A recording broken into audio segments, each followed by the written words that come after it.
آج چودھری ارمان کا ولیمہ تھا، پوری حویلی کو دلہن کی طرح سجایا جا رہا تھا۔ تو دوسری طرف نور کے والد نے نور کی میت کو انتظام کر دیا تھا۔ اس کی والدہ کا رو رو کے برا حال تھا۔ نہ جانے یہ کیسے پتھر دل مرد تھے جو اپنی بیٹیوں کو جگر کے ٹکڑوں کو مار دیتے ہیں۔ یوں لگتا تھا کہ زمانہ جاہلیت اب بھی قائم تھی۔ اور پھر کچھ دیر میں پورے گاؤں میں یہ خبر پھیل گئی کہ باسط نور کو واپس لے آیا ہے۔ سبھی کو حیرت ہوئی۔ خدا کا واسطہ چودھری صاحب، میری بچی بے رحمت پہ رحم کرے۔ شبانہ بیگم نے ہاتھ جوڑتے ہوئے روندے لہجے میں کہا، تمہاری بیٹی بدذات نکلی ہے، رات کے اندھیرے میں باقی ہے اور صبح کے اجالے میں واپس روکی ہے۔ منہ کالا کروانے کے بعد واپس آنے والی لڑکیوں کو زندہ زمین میں کارو یا پھولوں کا پہاڑ بناؤ۔ وہ دہاڑے تھے۔ میں رحم مانگ رہی ہوں چودھری جی، وہ بول رہی تھی، اور چودھری اشفاق نے کچھ بھی نہ سنا۔ تو روتے ہوئے ایک اور حربہ آزمانے کا انہوں نے سوچا۔ وہ اس گاؤں کے سردار ارمان چودھری کو فون کر دیا۔ اس کی آخری امید اب وہی تھا۔ وہ آئینے کے سامنے کھڑا بال بنا رہا تھا، جبکہ حور اسے شرمائے لجائے انداز میں دیکھ رہی تھی۔ رات بھر کی شدتوں سے ندال ہوتے، وجود کے ساتھ وہ بامشکل صبح اٹھتے، فجر کی نماز ادا کر پائی تھی۔ ایسے کیا دیکھ رہی ہو؟ وہ خود پہ پرفیوم کی بارش کرتا پیار بھرے لہجے میں پوچھ رہا تھا۔ آپ مجھے 3 ماہ بعد طلاق دے دیں گے کیا؟ اس کے دل میں آیا سوال اس نے پوچھ لیا، اور وہ چپ ہی رہی، جبکہ اس لمحے اس کے موبائل پر ان نون نمبر سے کال آنے لگی۔ کال یس کرتا وہ کان سے لگا گیا، اور دوسری جانب اپنی ساس پلس چچی کی بات سنتا۔ وہ بری طرح چونکا، چہرے پر انتہائی سنجیدگی چھا گئی۔ وہ کال بند کرتا تیزی سے دروازے کی جانب پڑا۔ میں بھی آ جاؤں باہر؟ وہ من منائی تو ارمان رکا۔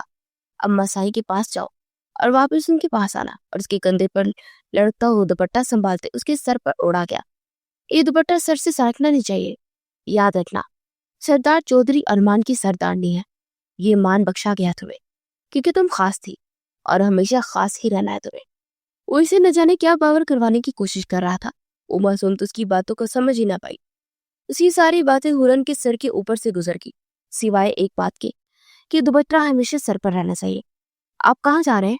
اس کے اگلے سوال پر وہ دھیما سا مسکرایا۔ ایک ہی رات میں وہ بیویوں والے حق جتانے لگی تھی۔ آتا ہوں، سرداری کا وقت ہے، ایک فیصلہ کرنا ہے، پنچایت بیٹھی ہے۔ وہ کہتے جانے لگا کہ وہ کچھ سوچتے ہوئے پھر سے پلٹا۔ اچھا سنو، ایک طرف بات انصاف کی اور ایک طرف رحم کی، تو تم کیا چنو گی؟ وہ نہ جانے کیوں اس سے سوال کر بیٹھا۔ وہ کچھ دیر خاموش رہی۔ انصاف پہلے ہے، انصاف نہیں تو کچھ نہیں، لیکن اگر کوئی رحم مانگے تو رحم ہی چنوں گی میں۔ انصاف بہت مشکل ہے، یہ سب تو اللہ کی ذات ہی کر سکتی ہے، وہی عدل ہے، لیکن وہی غفور رحیم بھی ہے، اور اللہ سے رحم ہی مانگتے رہے، اور رحم کرتا ہے۔